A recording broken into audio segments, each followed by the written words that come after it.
Yes, self-isolation, being separate from people during this coronavirus season might be difficult for some folk, might be essential for others. But what do you do with yourself? If you're on social media, then most likely you'll just be getting all the latest conspiracy theories. You'll be reading what's happening in Italy or some other countries or your own country or where your relatives are and how many new cases have happened over the past few days. And I think it's a case of mental health or mental wellness, the amount of information that we take in, that there is the great danger that we become fearful what's going to happen, and we are fearful of doorknobs and telephones in public places and touching objects and going to toilets out in supermarkets or places like that. Who's been here before me and what have they touched and is it going to affect me? And there is the possibility that you just become fearful and anxious and that those thoughts just begin to whiz around in your mind. Oh, I've got a little sniffle now.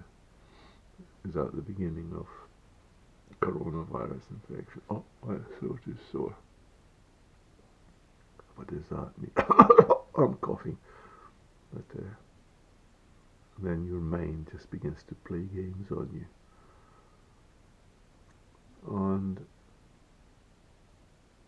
what do you do in cases like this? Well, me, I've been reading poems, the way of the haiku.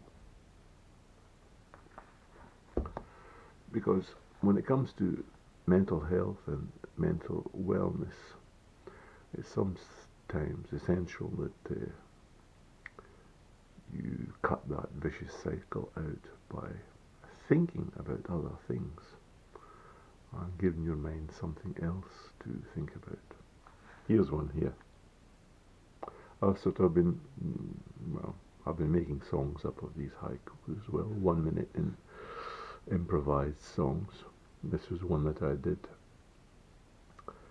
The child's dish of mud, by her own calculation, took a year to cook. With haikus you can read about 20 in about a minute. Some of them stick with you, some of them don't. Another one that I read was, the eagle struggles to get to flight, but once aloft, barely moves his wings. And you think about that later on in the day. You just meditate on that haiku. Make a picture of it taking off. Let's say it's on its nest and it has to get up into the air thermals. And to get off, it launches itself and it flaps its wings and it's rather sort of cumbersome. But then it rises up and it goes up and up until it reaches those thermals. Then once it's up there, it just opens up its wings and uses the air to hover. Barely uses its wings at all. And then you apply that to self-isolation or calming your mind. Just have that sort of picture in your head of the eagle struggling at first, but then getting to a place where it soars and is free. and was a child making a dish of mud and saying that it took me a year to cook this cake. That's all about a child's imagination. That it has taken a little container and put dirt in it and then imagined that it's making a cake that takes so long to bake, so that it becomes perfect. And it's this sort of flight of imagination that children have. It takes them to a different place, and I think that that's what we need to do with our minds during this time of self-isolation. One other, this is the final one I'm going to do now. It was, my bird listens to most music, but he whistles and sings with Mozart. Just think about that for a moment. There's a bird just sitting on its perch, listening to music, bobbing its head. Nothing special. Then some Mozart comes on, and all of a sudden,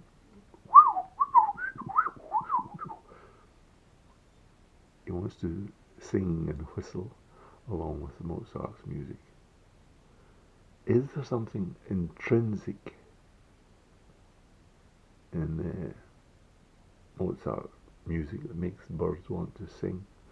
Or is there some piece of music, Kate Bush for example, or Rory McLeod, or Loudon Wainwright? There's just some special words in there, Leonard Cohen, in their music that somehow lift you up. David played a chord before the Lord. It pleased him. That music, as well as reading, is something to take your mind off things. And also, I think I saw some gardener was talking about this, that gardeners most likely are the most sane people during this period of self-isolation, because they do things that take their mind off the circumstances that they're in.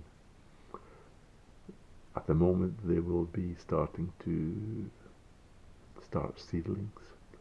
They will get out their little pots and they'll be filling it up with compost, and then they'll be opening their seed packets, selecting the seeds, taking them one by one and putting them into the pots and growing them on. And just that mundane little activity, looking at the earth, seeing if it's damp enough, looking at the seeds. If you've got big seeds like beans, making sure there's none of them are broken or diseased in any way. And the things that you look at and do when you're starting off seedlings, it takes your mind off, or it gives you something else to think about. So I would suggest that you don't have to read big poems. I've been enjoying these from this book here. There was another one which I read which I thought was really good. It said, "The old cat moves slowly, and when she gets into the sunshine, she turns into a kitten." That's something about sunshine, vitamin D, makes an old cat playful, changes the nature of things. And I suppose that's what it's like with the thoughts of the coronavirus. You can let yourself be depressed and downhearted, but you've got to engage in things so that the sunlight changes your mind and makes you more playful, makes you become a kitten again, to do away with fear and worry. So I'm going to open up this book and I'm just going to read a random one. The tireless kitten springs to play with every gust of the autumn wind. I suppose there are leaves on the ground and small kittens chasing sort of leaves around.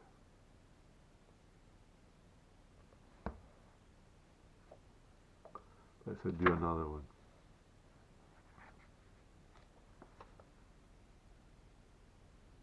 Oh, there was one with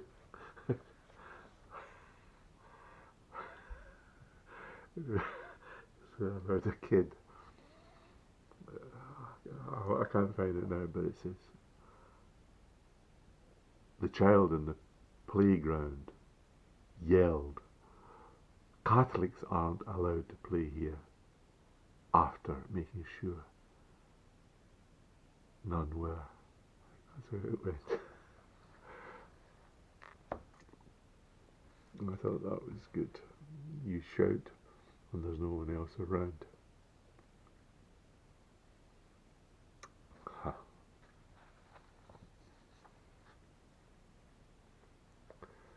Yeah. There's lots of them here, and nice photographs as well in the book. You can read about 20 haikus in about a minute.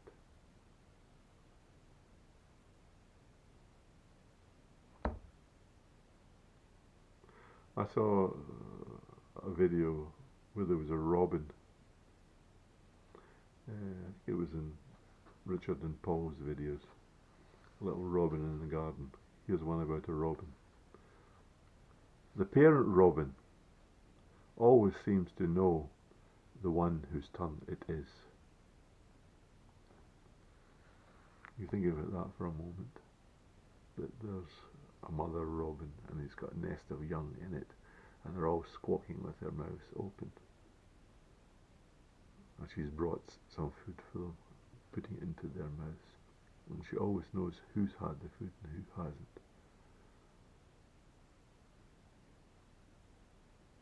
Meditate on that for the day.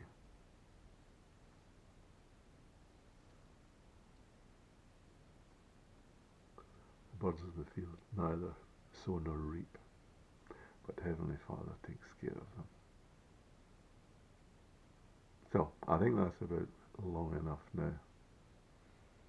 And find yourself a book of poems, short poems, and change your mind and your way of thinking. Mental wellness, mental health. That's what you need. Disperse all the fear, anxiety and worry. That's my advice. Bye for now.